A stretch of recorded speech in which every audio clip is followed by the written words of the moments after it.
Right.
to the July 18th, 2023 City Council meeting for Harrison, Ohio. If you please rise and join us in the Pledge of Allegiance. I'm going all around here while I'm here this summer. Here we go. To the flag of the United States of America and to the republic for which it stands, one nation, under God, indivisible, with liberty and justice for all. If you please remain standing, I'd like to invite Pastor Tom Gillespie with New Vision Church to provide the invocation. Excuse my dress. Councilman Mike just caught me out in the park just praying for people. So we're just sharing crosses out there today and praying for the community. This verse came to mind as I was walking in. For a child will be born to us, a son will be given to us, and the government will rest on his shoulders, and his name will be called Wonderful Counselor, Mighty God, Eternal Father, Prince of Peace. Father, we come to you tonight. We thank you for sending your son Jesus to die for us, for our remission of our sins, for forgiveness, for hope and eternal life, God. And we're reminded tonight, while we are so dependent on each one of these council members and service people in the community, God, we realize that everything rests on your shoulders. And I pray they would understand, remember that tonight as they carry the pressures and all of the things that they deal with in the community, that they could just turn to you each and every day, as I'm sure they do, to remember that they can put all their burdens on you. And we pray that this community, God, will truly experience every day your peace that only you can give and which passes all understanding, God. We pray for every circumstance, every family in this community. Pray for revival, for redemption, and for peace in the name of Jesus. Amen. Thank you. Roll call, please. Mr. Wilson. Here. Mr. Egner. Here. Mr. Grubbs. Here. Mr. Samuels. Here. Ms. Dole. Here. Mr. Baines. Here. Mrs. Wilson. Here. First item this evening is approval of council meeting minutes for July 5th and executive summary of the same evening. Jerry Wilson moves to approve. Second. Any corrections or additions? Hearing none, roll call, please. Wilson. Mr. Wilson, sorry. Yay. Egner. Yeah. Grubbs. Yay. Samuels. Yay. Dole. Yay. Maines. Yay. Mrs. Wilson. At this time, I have a recognition, so I'm going to go to the podium.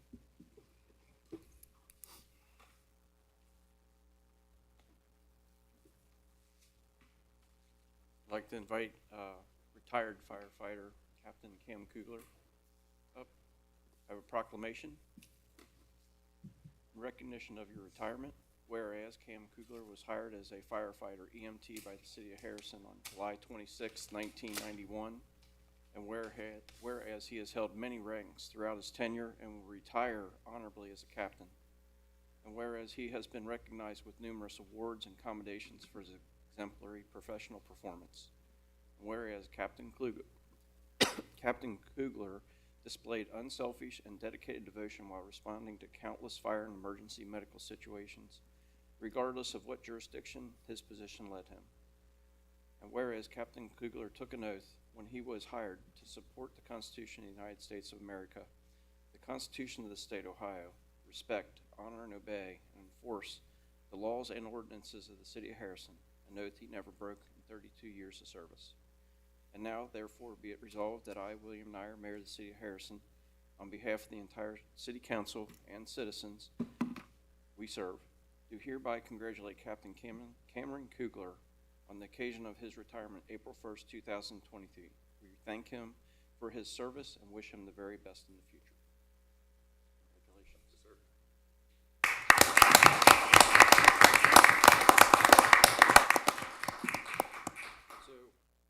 Each retiree receives a flag to honor their service with the city. It has a little plate inscribed with his name and his rank and his years of service on it. We have a certificate that goes with that flag that states that it was flown on his last day of service, April 1st. So thank you very much. Thank you. And I have a city challenge coin that present to all retirees upon their retirement. So carry that with you in case you get called out on I it. shall. You know and congratulations. If you'd like to say something, thank you for your many years of service. I wasn't prepared for that, but thank You you, can thank take you, a minute, everyone. Yeah, I wasn't prepared for a speech, but, Here you are. I enjoyed 32 years. Was some ups and downs throughout it, but, in the end, it ended up pretty well. I'd like to thank Chief Hersong for all the stuff that we've worked together, worked through. And of course, the many, many members of council and, 3 mayors maybe that I worked under, somewhere in there. Just like to say thank you for everything you guys have given to me and the fire department. Thanks again. Thank you.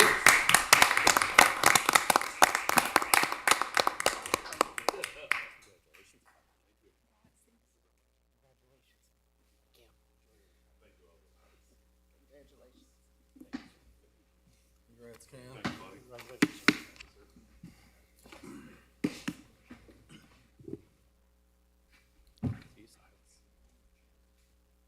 So our next guest is State Representative Cindy Abrams. She's going to provide an update to us.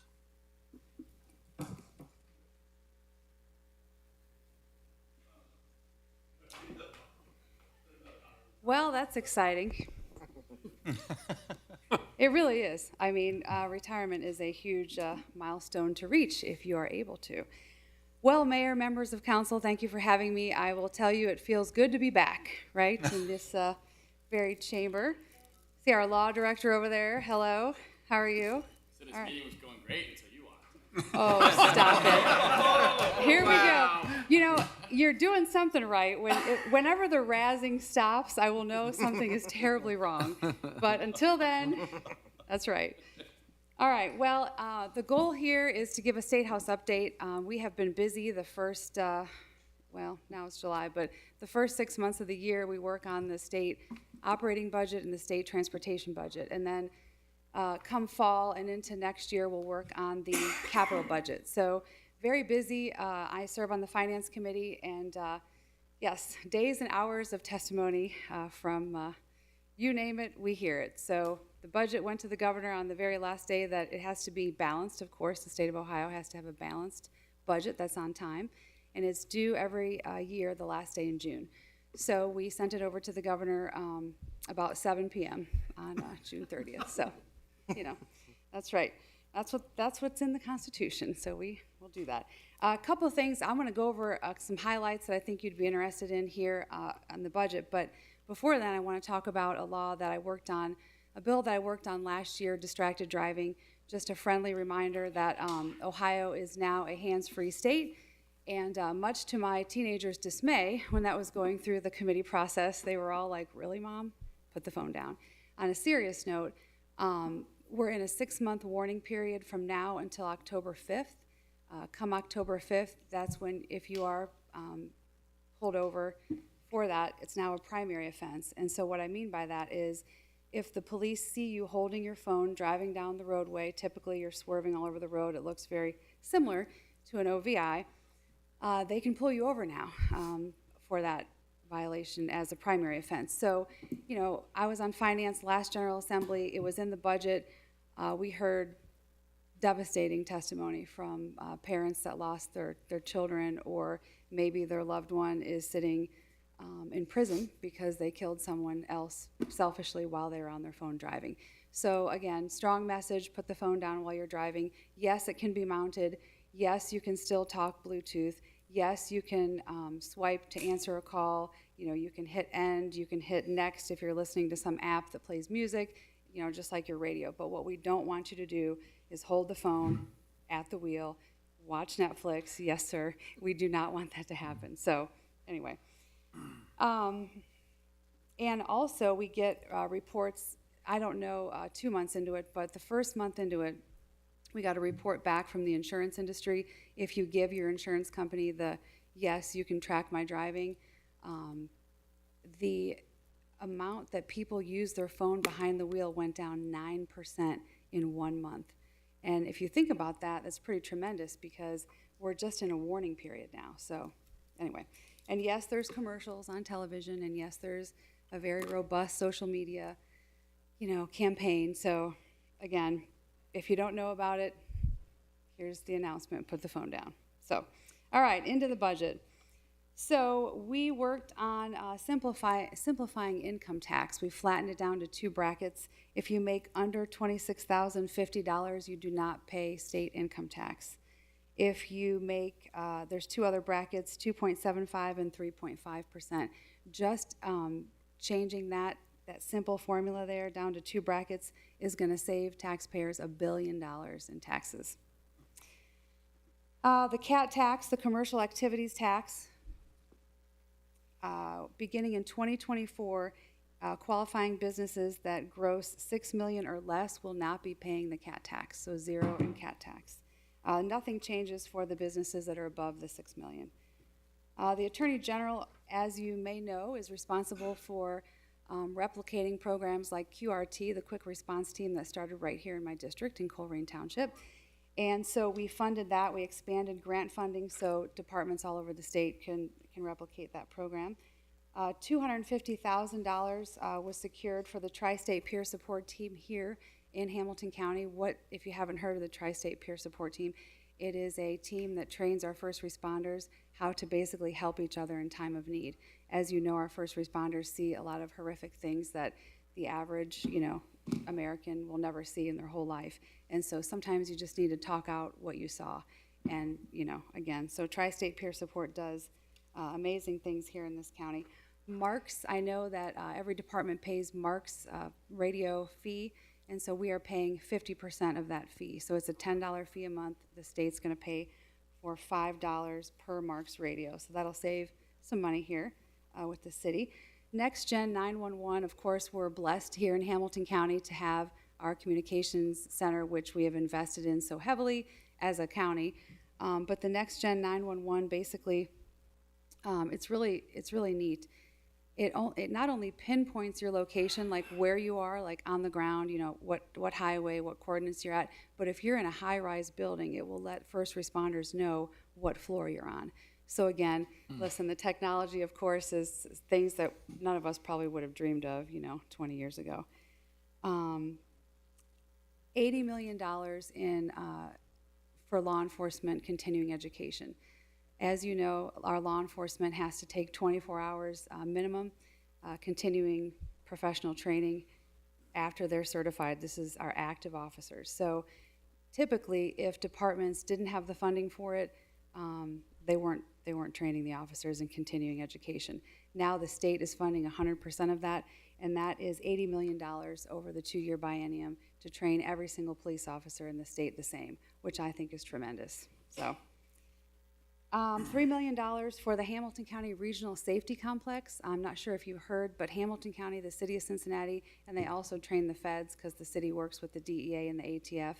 We are creating a range, essentially, a safety complex in Colerain Township.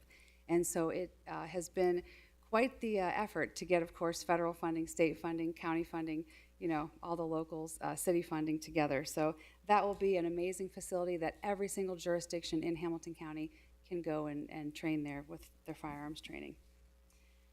I know this was a controversial provision that was in the budget. I want to just be very clear that I drafted the amendment to take it out. But there was an amendment somehow that got in when it was in the Senate about stripping ODNR officers of their police powers, essentially. So we weren't going to do that. All of you know me well enough. That's not going to happen. And so, yes, I have no idea where it came from, nor do I really care. All that is important is that it's out of there. We, of course, invest in early childhood development.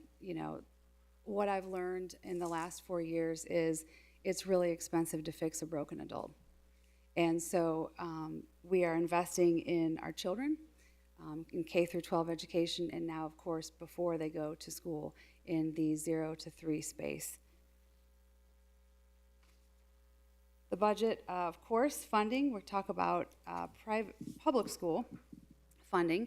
We have the fair school funding formula. We've invested $8 billion in 24 and $8.2 billion in 25, and that's basically to fund the fair school funding formula that former Speaker Cupp worked for about a decade on. I see you, Risa, looking at me, and I'm going to pause. I'm happy to email you my update. No, you're fine. like back in the day, like I just handed you, here you go. Okay. Sorry, I digress. Southwest Local is going to receive $182,204 projected funding per pupil under this program. And we heavily invested in career tech. Of course, I'm a fan of career tech, vocational school, $200 million in high school career tech facilities. And again, we're blessed here with Great Oaks and Butler Tech here in this county. We also funded an expansion of Ed Choice. So based on your income, you know, parents can decide where they're going to send their children. And yes, you will get a state voucher. Again, it's based on income to go to the school that, if they accept the Ed Choice voucher. So they're going to have to make the decision whether to accept that or not. So a family of four, someone asked what federal poverty level is. 450% of federal poverty level for that Ed Choice voucher. A family of four making $135,000 or less. So just to kind of give you an idea what that looks like. Let's see. I think that's about it. I know you're all happy to hear and see that West Road overpass, we were able to get an additional $1.3 million due to inflation from the state, because that, as you know, the cost of that project went up. And then Exit 3, I am in close contact with our local District 8, you know, administrative team, I suppose. That's the director there. So looking forward to that. A couple other bills I wanted to talk about. House Bill 167 that passed the House unanimously, which I'm really excited about. New police chiefs in the state of Ohio have to take 40 hours of new police chief training when they become new chiefs. And the chiefs asked, you know, hey, is it possible if we can have that training regionally instead of having to drive to Columbus? Because as you know, as a city, it costs you, you know, per diem and hotel and everything else when they have to go to Columbus to train.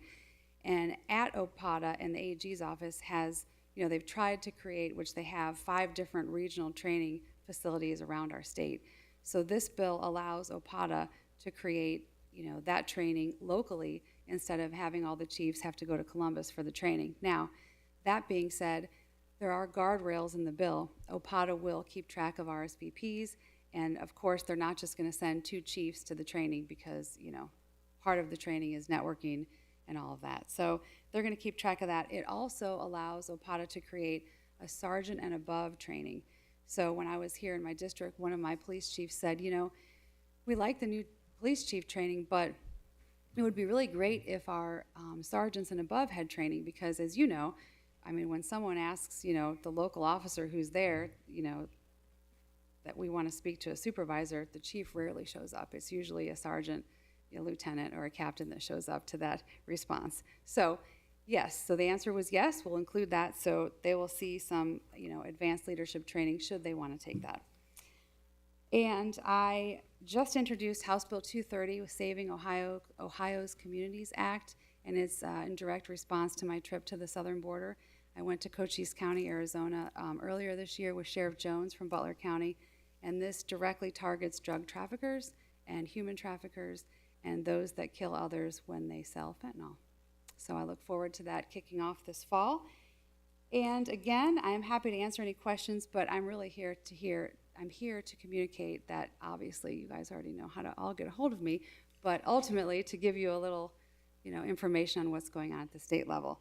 The mayor did ask me to speak about issue 1, which I'm happy to do, and then I'll take questions at the end.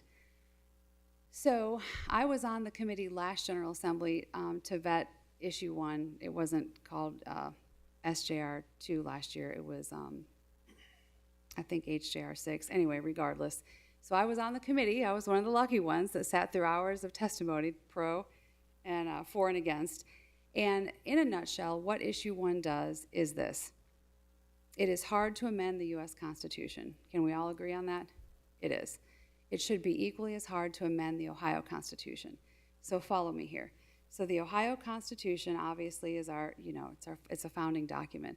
And it is, you send me to Columbus to make laws, right? Change laws, draft new laws, sit there and fully vet everything coming before me and vote on it, and vote how my district, how you would want me to vote.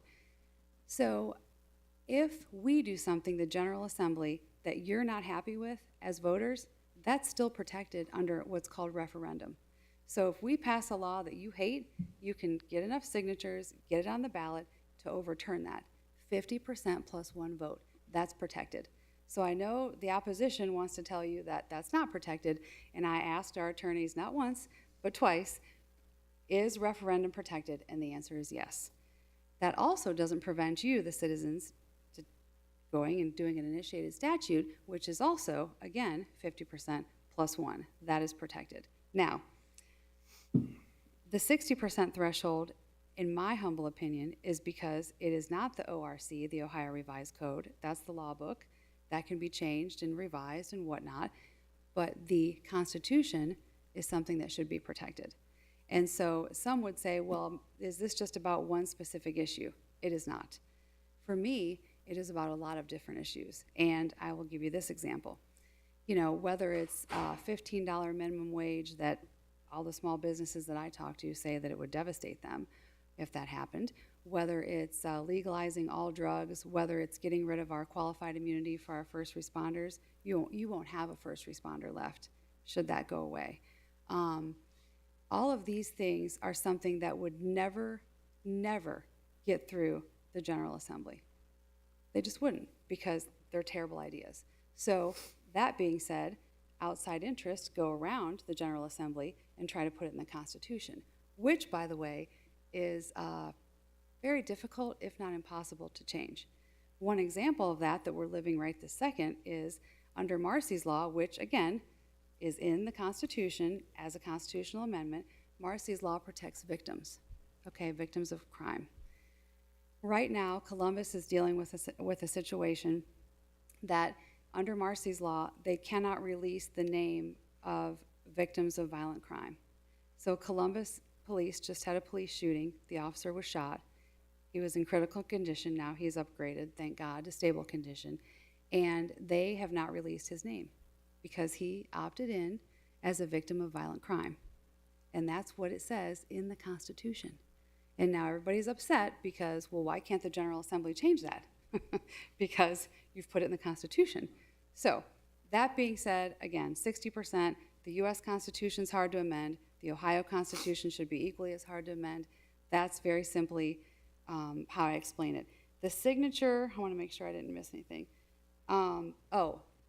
Last year, issues 1 and 2. Issue 1, as you remember, that required the judge to consider the safety of the community when setting bail, passed over 77%. Issue 2, that you had to be a U.S. citizen to vote in Ohio, over 77%.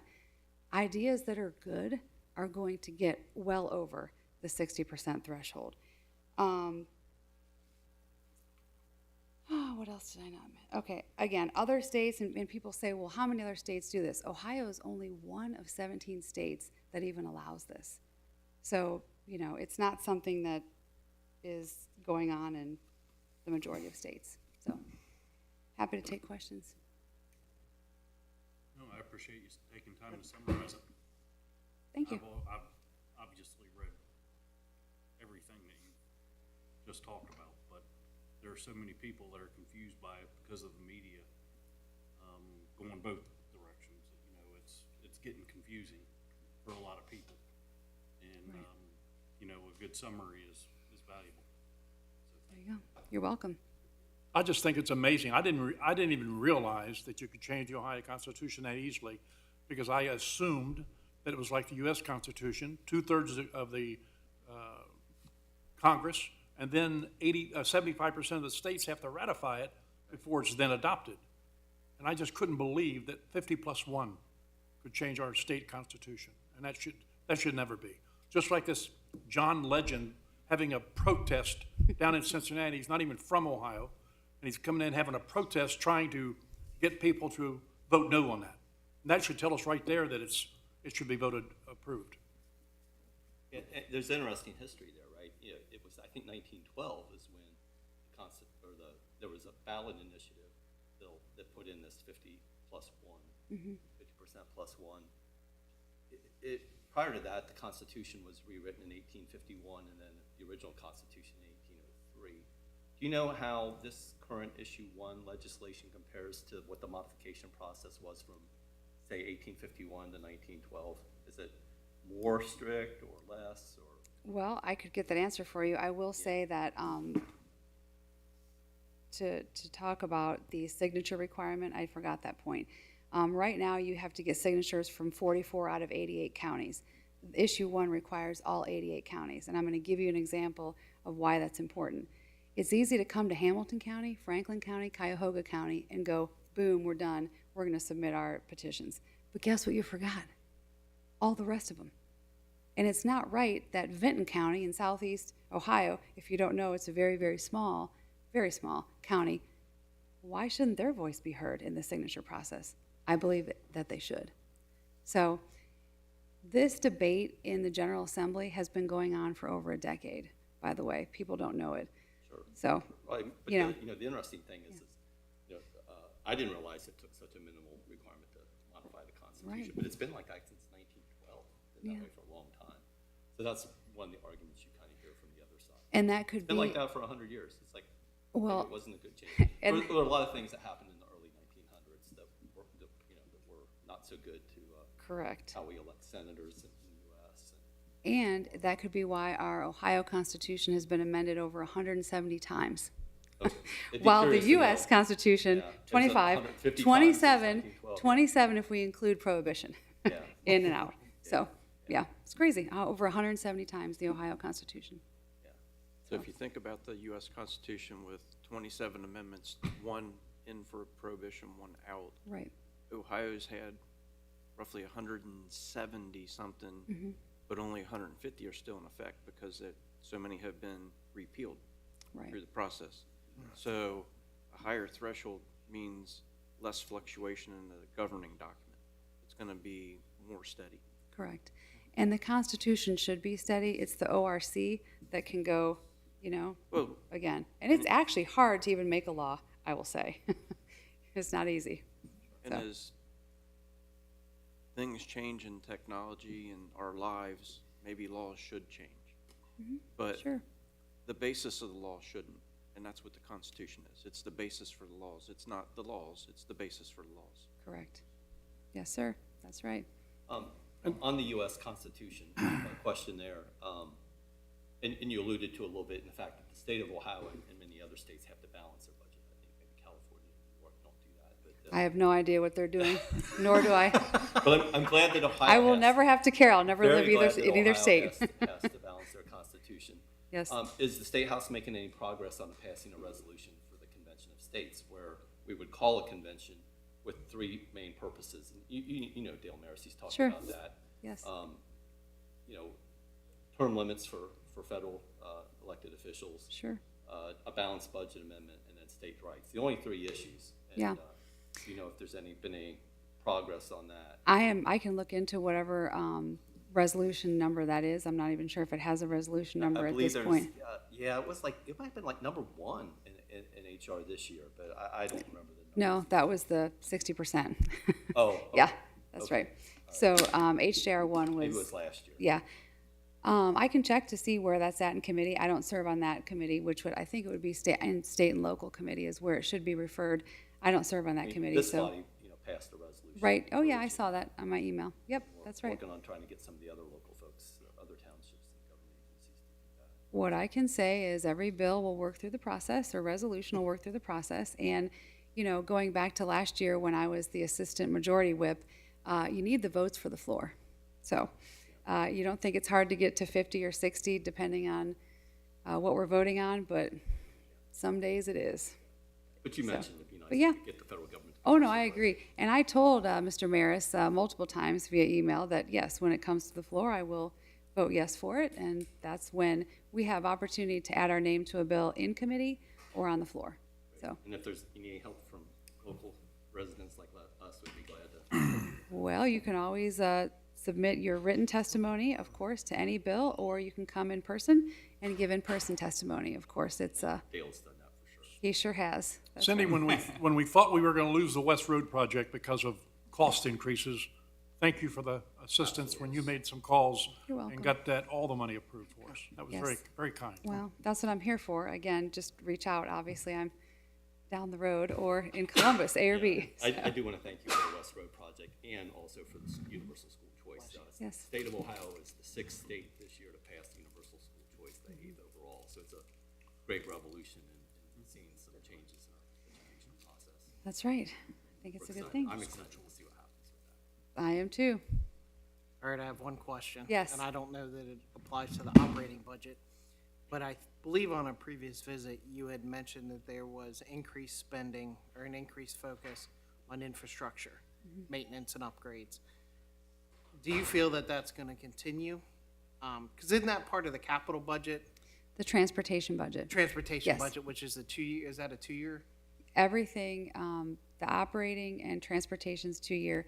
The capital is also, it'll last for, it's really, the capital is more like your local projects. So again, making improvements, to the senior center, or making improvements to the playground or, the grounds outside here.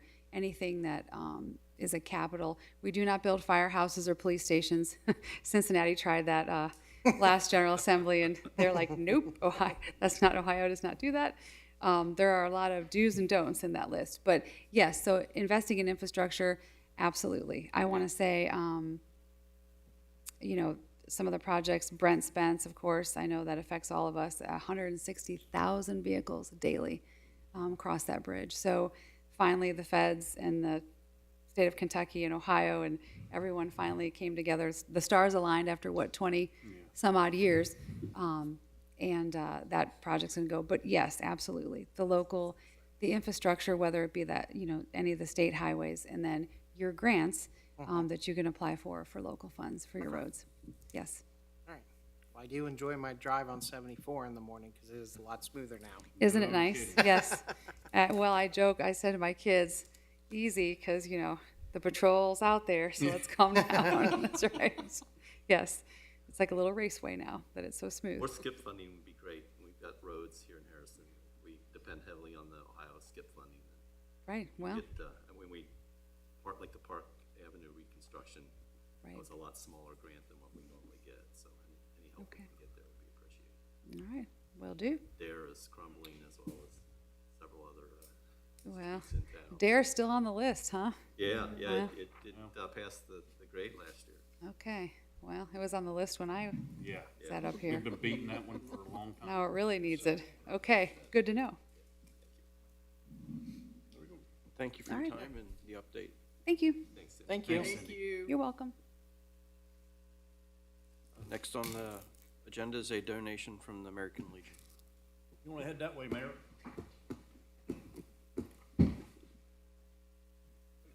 You do it, I'll sit here. Oh my goodness, my arm is killing me. Are you a member of the Legion? They may not like that. And 71 cents. Thank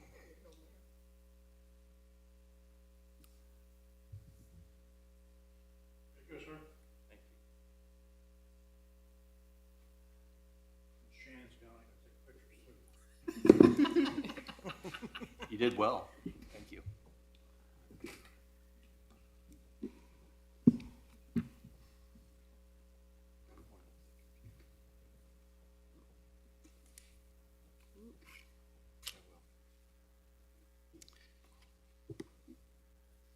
So we don't have any business listed. Is there any to be added? Okay, we will move into reports. For the mayor's report, I'd like to remind everybody that, getting there, one more. One more? I'm like, oops, okay. Oh, thank you. August 12th will be the Mayor's Fund Golf Outing this year. We are looking for more foursomes to sign up. We have a new location, Sugar Ridge, our old location. Grand Oak has closed. So that will be August 12th. We'd like to have all the entries in by July 28th so we can confirm with the golf course how many teams there will be, and that way they can plan for the catering for lunch. So August 12th, if you have questions or would like information, contact me via email or call here and get my cell phone, and I will get back in touch with you and provide you the information needed. That's all I have for this evening. This law director stepped out for a moment. So, Mr. Wilson, we'll move to you. Do you have a report Yes, this just a evening? short report, Mr. Mayor. In addition to the donation we just made to the Mayor's Fund, this last week, last Sunday, we also donated $5,000 to our baseball team, who is playing in Chillicothe this weekend. I'll be there tomorrow for the championship game. They're 2-0, so we're hoping they win that. Also, we had a fire committee meeting tonight, and the only big thing on there was the baby box that we've projected to do. Looks like that's going forward. It's signed, and they're going to be obtaining the installer and moving forward with that project, which I think is pretty good stuff.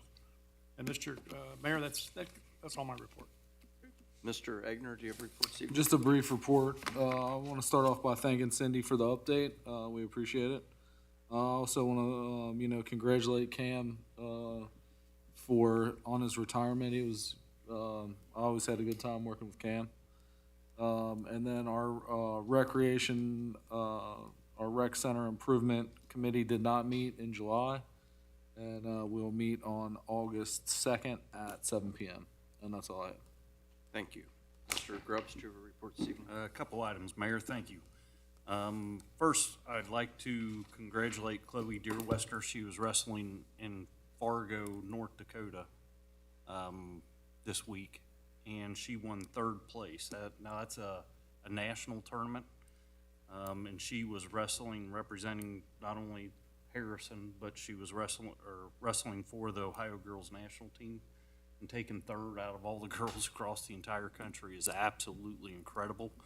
I was trying to follow it all on Facebook, and ended up finding out she took 3rd. I'm getting goosebumps because that's like putting a hammer down on a bunch of people.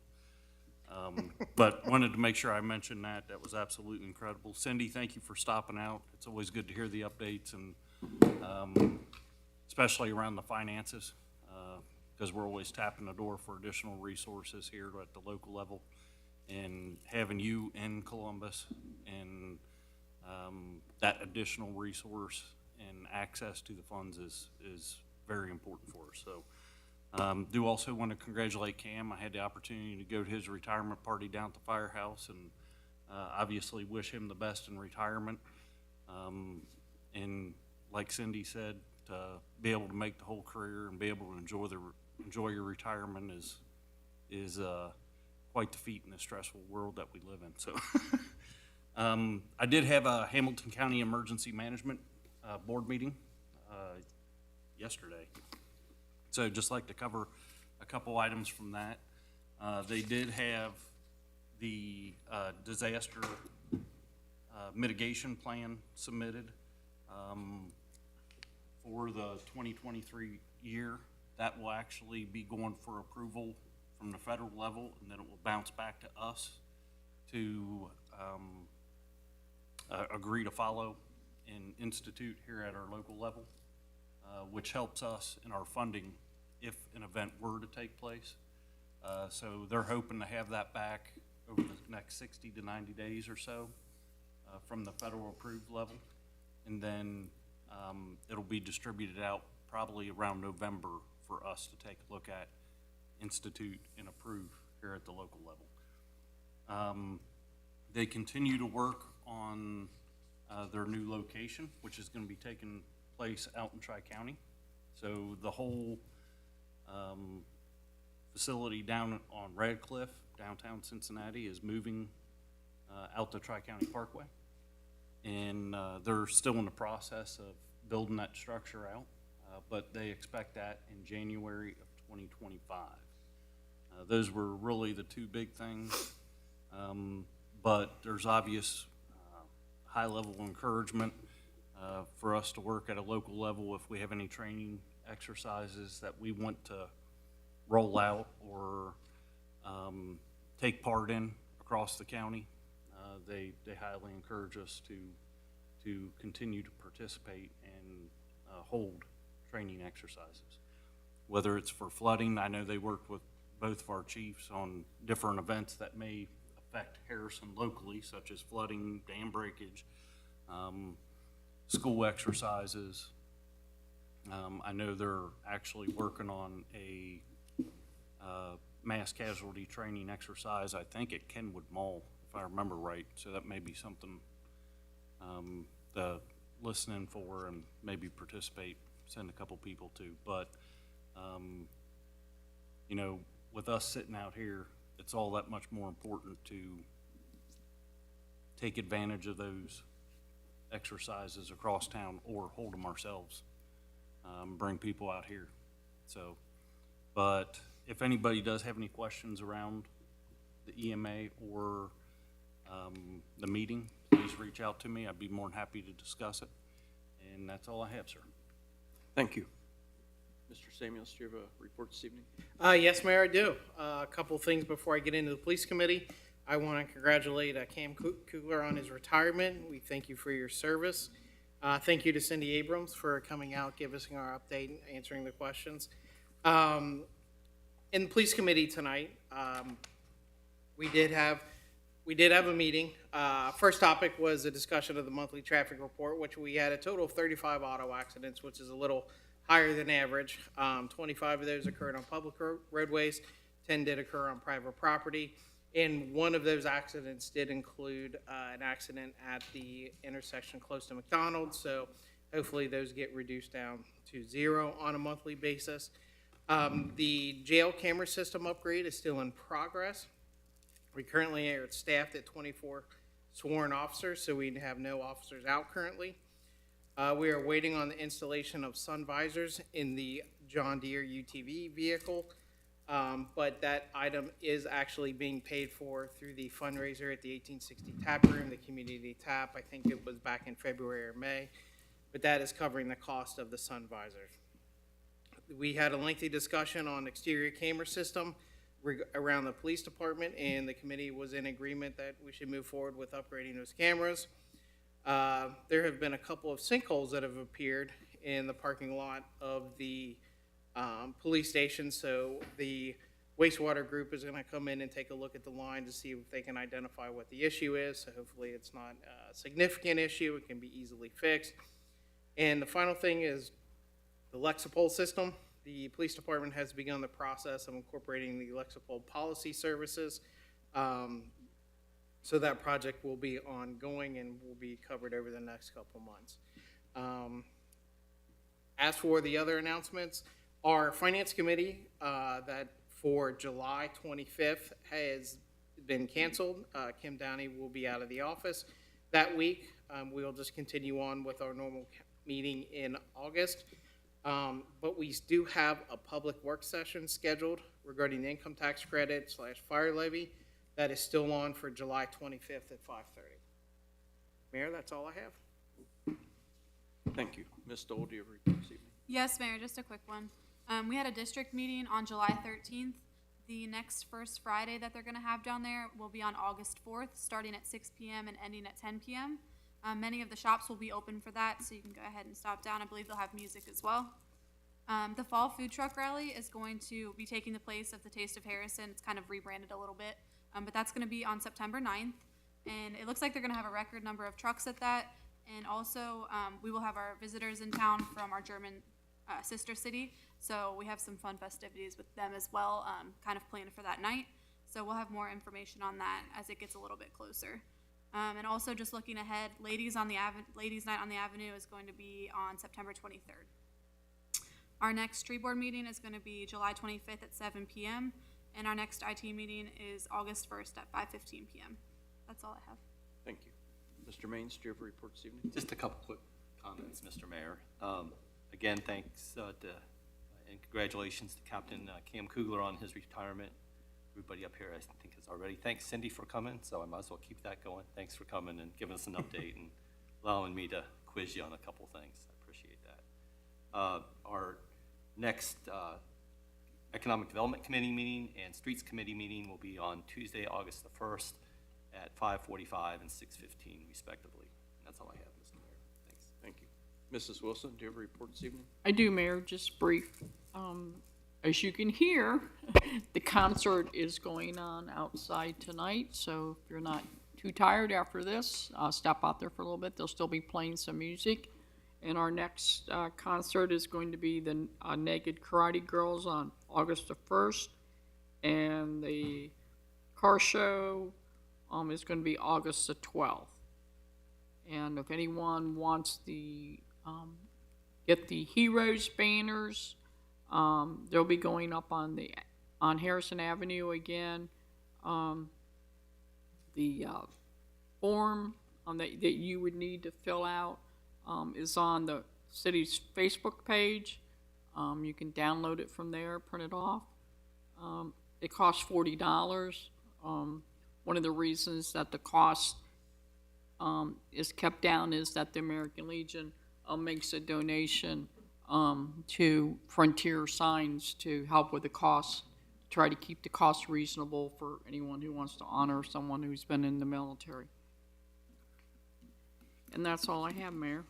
And also like to congratulate Cam, known him ever since I think he joined the fire department, so it's kind of been nice watching him progress and being able to retire, and always good to have our good friend Cindy Abrams here. Thank you. We have a motion to adjourn. Motion to adjourn. Roll call, please. Egner. Yay. Grubbs. Yay. Samuels. Yay. Dole. Wake him up. Yay. Maines. Yay. Mrs. Wilson. Yay. Mr. Wilson. Yes. Unless you want to stay here by yourself, Ryan. No.